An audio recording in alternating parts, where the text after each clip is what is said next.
yung journey ng character ng dalawa? Ay, oo. Kasi bilanggo daw sa isa may anak na Actually, yung kwento tungkol dun sa sharing Eliza with Batang Quiapo, even without that, actually, yung kwento ng Archie at saka Roxy, tamang-tama lang sa kung asan sila ngayon para ma-build para mas mag-invest ang mga fans. Kasi mas masarap nakakasabik, mas kapapanabik, di ba? Yung dalawang magkalayo at gusto mong magkalapit. I know. Pero Kaya merong nagkakaroon. hinahadlangan ng maraming bagay. So it's really designed that way. So actually yung minor inconvenience ngayon nung schedule and all that, actually works to the benefit. Kasi feeling ko, pag sumabog yung kwento ng Archie Roxy, which I promise everyone, sasabog yun. Kasi Diyos ko naman, yun ang... True. Sila yung pinaka-incomplete, one of the more incomplete stories sa mga lahat ng actors natin, di ba? So we're definitely giving into that, ibigay namin yan. So ano ang trabaho ni Coach? Charot na lagi bukod sa lagi nakasando. Tito EJ. Abangan nyo kung ba't lagi nakasando. Sino yung mga nakasando lagi? Tito EJ, actually may question sa Team Poch. Sige Kasi nga. nag-mature na rin yung mga roles nyo dito. Gaano ka daw ba ay level up pa yung mga killing scenes dito? Nino. Dalang ng Team Poch. Iba na yung kapit sa akin ng unang show. Paano pa ngayon? Correct. Yes, Dimples. It's also a promise din siguro na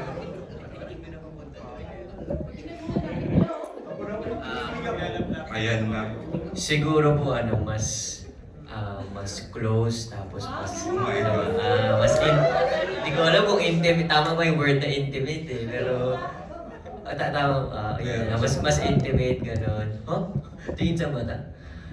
Tsaka yung parang mas, sabi ko nga po, hindi na takot si Tim na i-express yung love niya para kay Poch. Ganon. Kasi Actually. wala nang hindi na siya nag-hold pa. Kay Malinaw na eh. Miggy, kay Miggy, mas comfortable na ba kayo working together now? sobra. Hindi, wala na. I mean, parang siguro like as much as possible kung hindi rin, kasi from the get-go pa lang naman nung senior high, hindi naman na kami nahirapan ni Zijan na like to talk about the scene, the objective. Kasi nga, ang dali nung chemistry kaagad namin nag-click without even trying. Kaya sobrang iningatan din namin ni Zijan as much as possible and not to overdo it also. Actually, never yung ginawa. Hindi nyo ino-over yung I'm here! Ay, sorry. Sorry. Galing. Sobrang galing.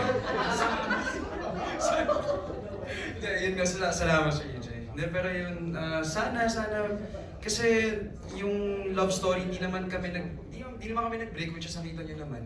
So, syempre mas marami pang mas detailed na kwento about sa Tim Poch in the long run, which is mapapanood nyo naman. So, antayin na lang, enjoy na lang natin yung proseso. Yeah. Thank you, Mix, for sharing. Go ahead, Miss Kenia. Alright, well that concludes our... Wait. Si Alex Process Okay. may tanong. Our colleague, dear friend Yes Alex. po. Mars, gusto magtanong. Isang mabilisang tanong lang para kanino. Yeah. Hindi kompleto ang media can without a question from Alex. Sabi ka naman. To Mon Confiado, to J.K. Labajo, and to Andrea. Juan Carlos, Blythe, and Mon. And Mon.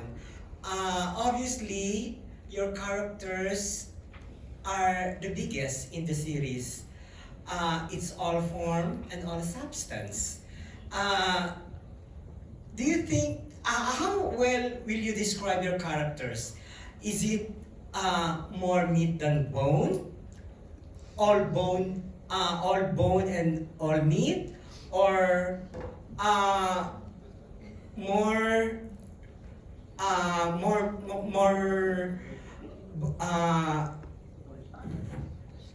less bone or more meat? Beef broth yata. Sorry, Sorry. It's okay, we understand ano ka ba, Lex? More or less, alam niyo naman how to answer, di ba? Parang, Yes. substance nga eh. Bones Ayun and ang- meats. Go ahead. Beef broth or pork broth? Just beef. Oo, siyempre. Ribeye. Oo, why not? No, but I get the question. I Correct. feel like Gino is more of both. Bro. Bro, and... Both. Sorry. Kala ko ba gets mo? Bakit sinungaling? Hindi, gets ko ba? Hindi, pero like, kasi especially how Gino is standing up. As compared to senior high when Gino was just quiet. Oo eh. Right? Seeing his friends and even Luna back in senior high na kahit binubuli na si Gino, nakatunga nga lang. Na parang, ano ba yun? And the Gino that we see now in High Street is really someone who feels responsible for all of the actions that I suppose he did not take. And he's one who really stands up for something now. And that's one thing that I really admire about Gino now that I'm portraying for High Street. Ganda. Kasi he's Ganda. both meat and bones. Yan. Tigilan mo ako sa kakagamit kasi hindi na paninindigan yung meet and Yun, bro. di ba yun ang, yeah, exactly. Totoo naman. Yeah, exactly. So yun. Thank you, Yeah. Juan Carlos. Mon, Diyos ko. Oo, kasi Mahiga ka lang. Ikaw pa pinag-uusapan. hindi, napakaganda kasi ng pagkakasulat talaga ng character ni Sequence Governor 1 pala. Acosta. In fact, nagulat nga ako na sa wiki fandom na si Governor Acosta na kumbaga yung mga best contrabidas in the world Correct, na totoo. characters nandun. Yes naman. Di ba? Of course. Tapos ang laki kasi nung pinanggalingan ng character ni Gov Acosta from the season 1 sa senior high, di ba? Imagine, pagkahulog niya at nabuhay, dun pa lang, nung nakita ko nung nabasa ko yung script, sabi ko malaki ang ibibigay pa rin ni Gov dito dahil syempre, imposibleng hindi yan magkasik ng lagim o gumante. Ang problema, paano? Kasi baldado siya. Tapos As of this naisip ng creative yun. Di ba? So parang ang hirap eh. So napakaganda nung hindi lang talaga namin pwedeng ibato o i-reveal. Pero imagine paano gaganti si Gov sa kalagayan niya ngayon. Pero definitely gaganti yan. Correct. Oh. Ay, Diyos ko, may nananahimik na isang nakaganyan lang dyan. Sino ba yung kumakante? Yun ang nakakaalam eh. Nako, marami pang revelation, Mare, Alex. Ang dami magaganap. At no more, si Blight, are we ready for Blight? I think Sky is more bone, less meat kasi compared sa mga kalaban niya, hindi pa po siya talaga buo. Mas bata pa po, less equipped. Si Sky, mas wala siyang peso. I think she's more bone kasi I think kahit puro ka meat, you can't stand if wala kang structure, if wala kang bone. At least si Sky, kahit ano ibigay sa kanya, she is able to withstand kahit anong ibato sa kanya ng mundo, kahit bagets pa siya, kahit mas lamang yung mga kalaban niya.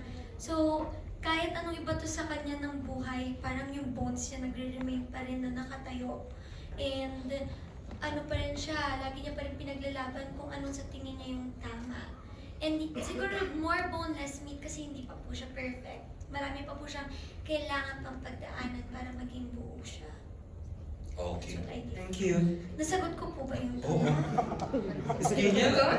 Gusto mo na i-close with two directors and then Blight doing the pasasalamat in behalf of the whole cast. Go Yes, ahead. Tito EJ. Well, that concludes our grand MediaCon. Again, maraming salamat. Direct Onat Villas will have to say the parting shot. Yes.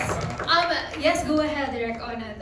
Any last message sa ating mga kapamilya na nakatutok? Pasasalamat. And, of course, invite everybody to watch High Street. Maraming salamat po ulit sa support niyo lahat sa senior high tsaka ngayon sa high street. Inaasahan ko po ang patuloy niyo kaming abangan, susubaybayan, at i-engage sa social media at saka ipagsasabi sa mga kakilala niyo about our show.